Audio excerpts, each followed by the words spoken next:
ओम शांति। आज है 15 जुलाई 2021 के ईश्वरीय महावाक्य। पहले एक नज़र मुरली के मुख्य पॉइंट्स पर।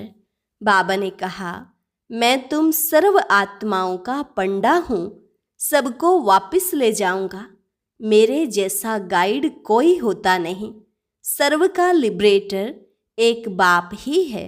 वह खुद आए हैं सबको रावण से लिबरेट करने, क्योंकि सागर के बच्चे काम चिता पर बैठ जल मरे हैं। फिर बाबा ने कहा, मैं आकर भारत की खास और दुनिया की आम गति सदगति करता हूँ। वृक्षपति बाप ही आकर मनुष्य मात्र पर बृहस्पति की दशा बिठाते हैं। सतयुग में भारत पर बृहस्पति की दशा थी, फिर त्रेता में शुक्र की दशा हुई और द्वापर कलयुग में सीढ़ी उतरते उतरते शनिचर की दशा बैठ गई। अभी तो सबके ऊपर राहु की दशा है। इसलिए बाप कहते हैं, दे दान तो छूटे ग्रहण। आगे कहा, पारसनाथ बाप तुम्हारी पारस बुद्धि बना रहे हैं। तो ऐसे पारसनाथ बाबा को कितना प्यार से याद करना चाहिए। और लास्ट में बाबा ने कहा, तुम यहाँ आए हो स्वर्गवासी बनने, अर्थात विष्णुपुरी में चलने। संपूर्ण निर्विकारी यही बनना है। फिर तुम यह शरीर छोड़ शिवालय में चले जाएंगे। जो पूज्य थे वह पुजारी भक्त बने हैं। अब फिर से तुम ज्ञान ले रहे हो, वही पूज्य देवता बनने के लिए। अब सुनते हैं महावाक्यों को विस्तार से। मुरली का सार। मीठे बच्चे, तुम विकारों का दान दे दो तो राहु का ग्रहण उतर जाएगा। दे दान तो छूटे ग्रहण। प्रश्न, वृक्षपति बाप अपने भारतवासी बच्चों पर बृहस्पति की दशा बिठाने के लिए कौन सी स्मृति दिलाते हैं? उत्तर, हे भारतवासी बच्चों, तुम्हारा आदि सनातन देवी देवता धर्म अति श्रेष्ठ था। तुम सर्वगुण संपन्न 16 कला संपूर्ण थे। तुम मुझ सागर के बच्चे काम चिता पर बैठ काले हो गए हो, ग्रहण लग गया है।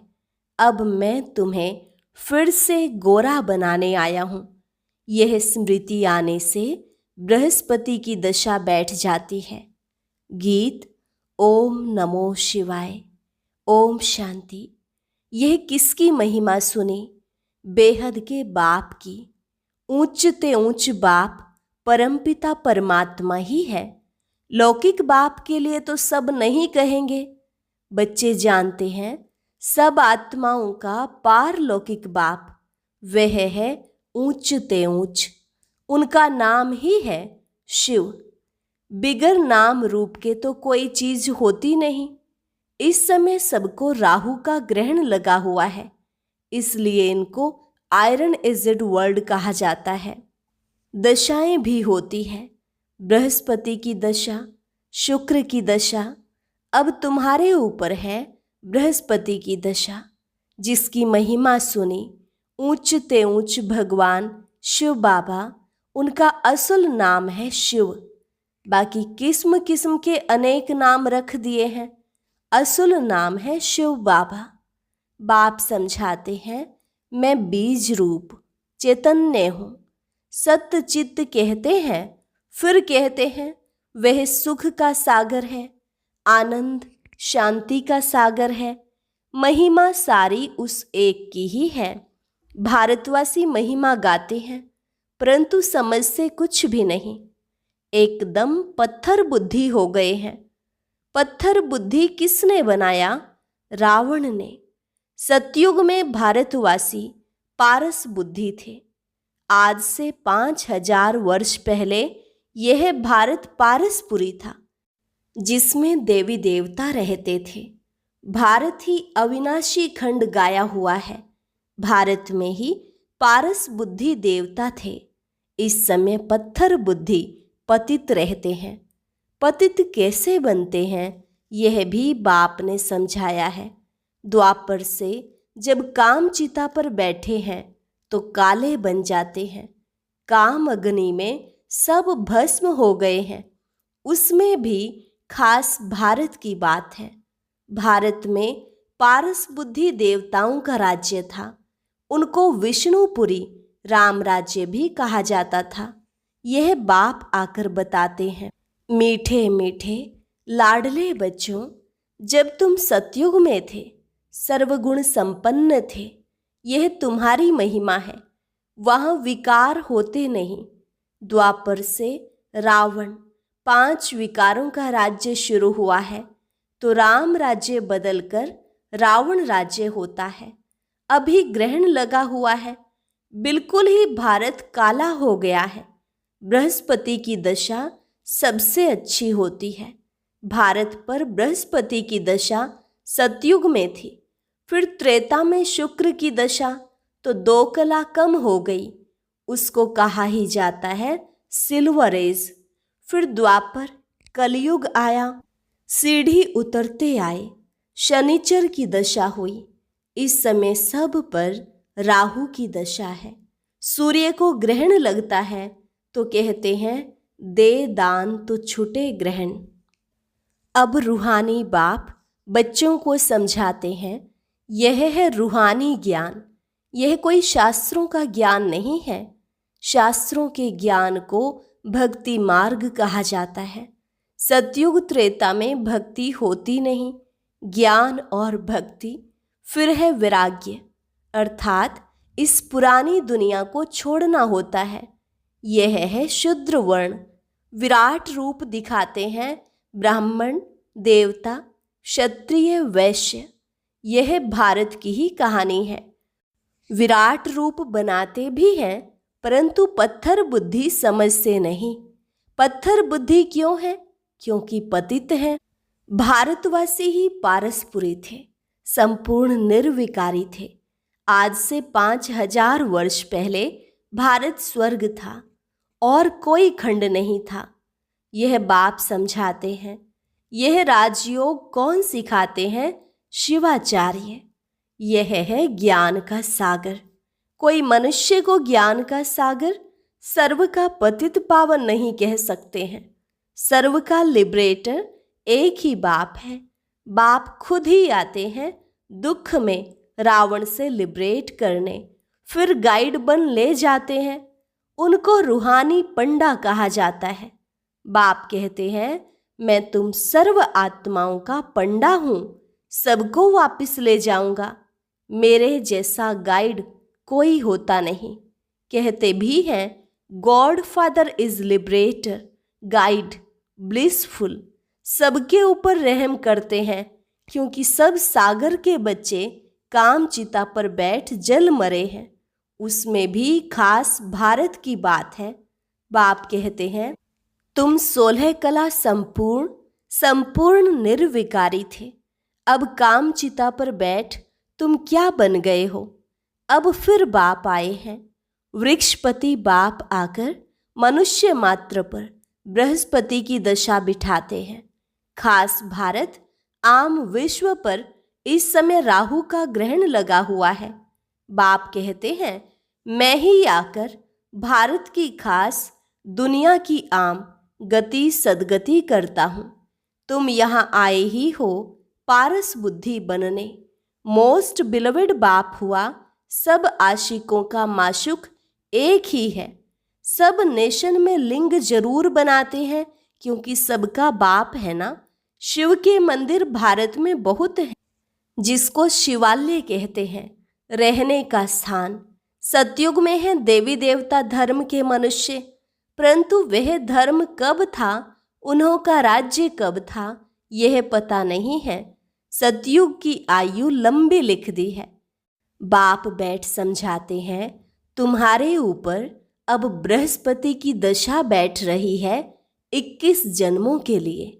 वृक्षपति है ज्ञान का सागर, पतित पावन, जिसको सब पुकारते हैं, तुम मात पिता हम बालक तेरे। सब उनकी महिमा करते हैं।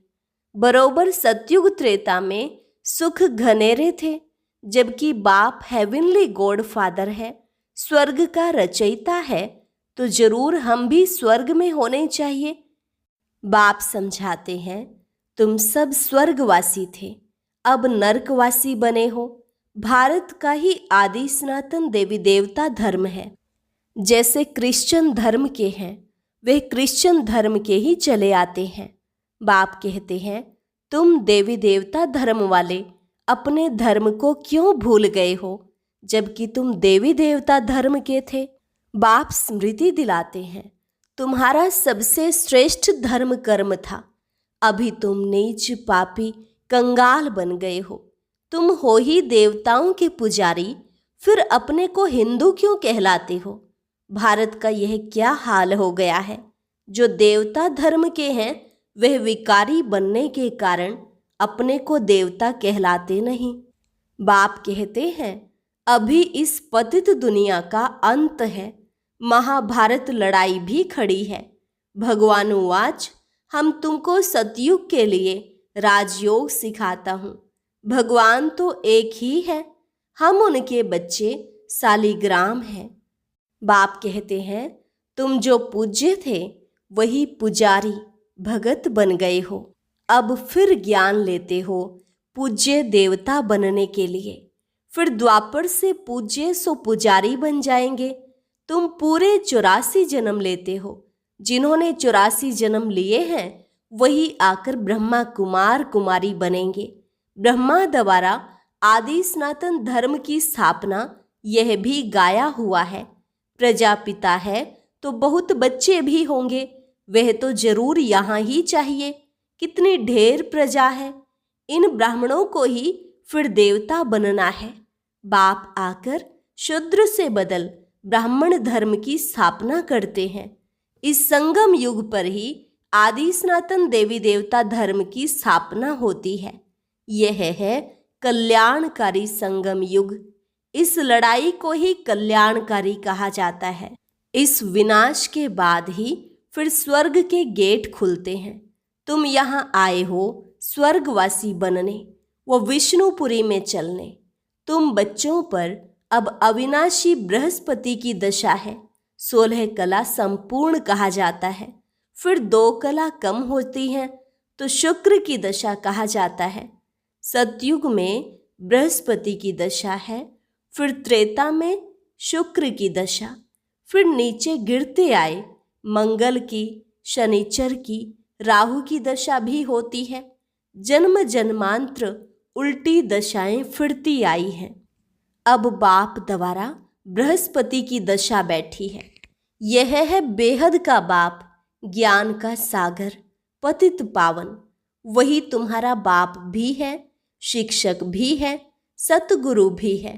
बाकी सब हैं झूठे, किसकी सदगति कर नहीं सकते।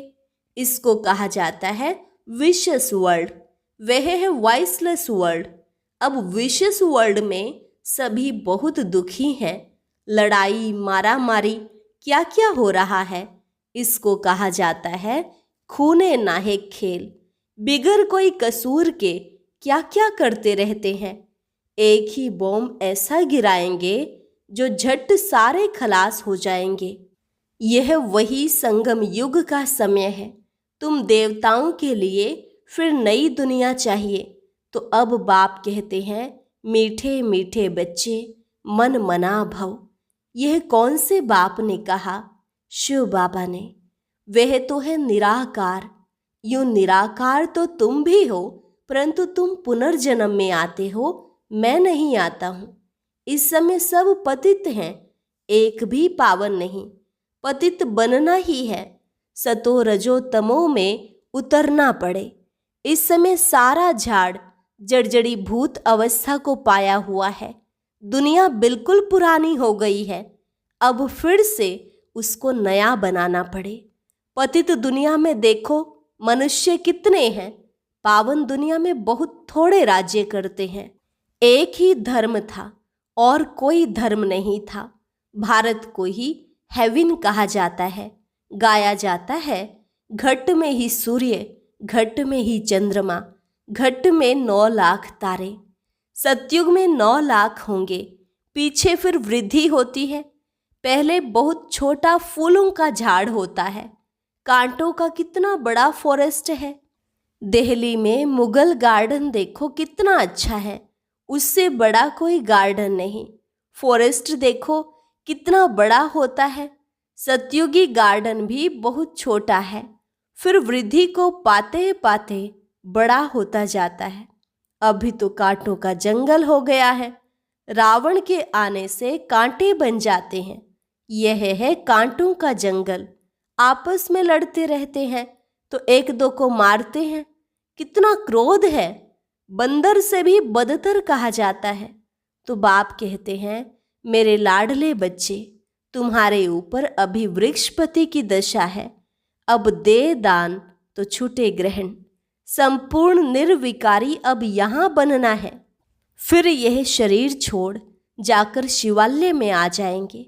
शिवालय में बहुत सुख होता है। देवी देवताओं का राज्य है। सतयुग को कहा जाता है शिवालय, कलयुग को कहा जाता है वैशाल्य। यह वैशाल्य रावण ने स्थापन किया। अब बाप कहते हैं, पतित से पावन बनना है। कैसे बनेंगे? क्या त्रिवेणी में गंगा में स्नान करने से पावन बन जाएंगे? यह तो जन्म जन्मांतर करते आए हो। करोड़ों मनुष्य जाकर स्नान करते हैं। बहुत नदियाँ, नाले, तालाब आदि हैं जहाँ पानी देखते हैं जाकर स्नान करते हैं, क्योंकि अपने को पतित समझते हैं। अब पारसनाथ तुम्हारी पारस बुद्धि बना रहे हैं, तो ऐसे पारसनाथ बाप को कितना प्यार से याद करना चाहिए। अच्छा, मीठे मीठे सिकिलधे बच्चों प्रति माता पिता बाप दादा का याद प्यार और गुड मॉर्निंग। रूहानी बाप की रूहानी बच्चों को नमस्ते। रूहानी बच्चों की रूहानी बाप दादा को नमस्ते नमस्ते, गुड मॉर्निंग। धारणा के लिए मुख्य सार। पहली पॉइंट, इस कांटों की दुनिया से फूलों के बगीचे में जाने के लिए जो भी कांटे विकार हैं उन्हें निकाल देना है। पारस बनाने वाले बाप को बड़े प्यार से याद करना है। इस कल्याणकारी संगम युग पर शूद्र से ब्राह्मण सो देवता बनने का पुरुषार्थ करना है। राहु के ग्रहण को उतारने के लिए विकारों को दान देना है। वरदान, संगठन में एक मत और एक रस स्थिति द्वारा सफलता प्राप्त करने वाले सच्चे स्नेही भव। संगठन में एक मत और एक रस स्थिति द्वारा सफलता प्राप्त करने वाले सच्चे स्नेही भव। संगठन में एक ने कहा, दूसरे ने माना। यह है सच्चे स्नेह का रिस्पॉन्ड। ऐसे स्नेही बच्चों का एग्जाम्पल देख और भी संपर्क में आने के लिए हिम्मत रखते हैं। संगठन भी सेवा का साधन बन जाता है। जहाँ माया देखती है कि इनकी यूनिटी अच्छी है, घेराव है, तो वहाँ आने की हिम्मत नहीं रखती। एक मत और एक रस स्थिति के संस्कार ही सतयुग में एक राज्य की स्थापना करते हैं। स्लोगन, कर्म और योग का बैलेंस रखने वाले ही सफल योगी हैं। कर्म और योग का बैलेंस रखने वाले ही सफल योगी हैं। अच्छा, और अब यह एक बहुत अच्छी वीडियो भी जरूर देखें।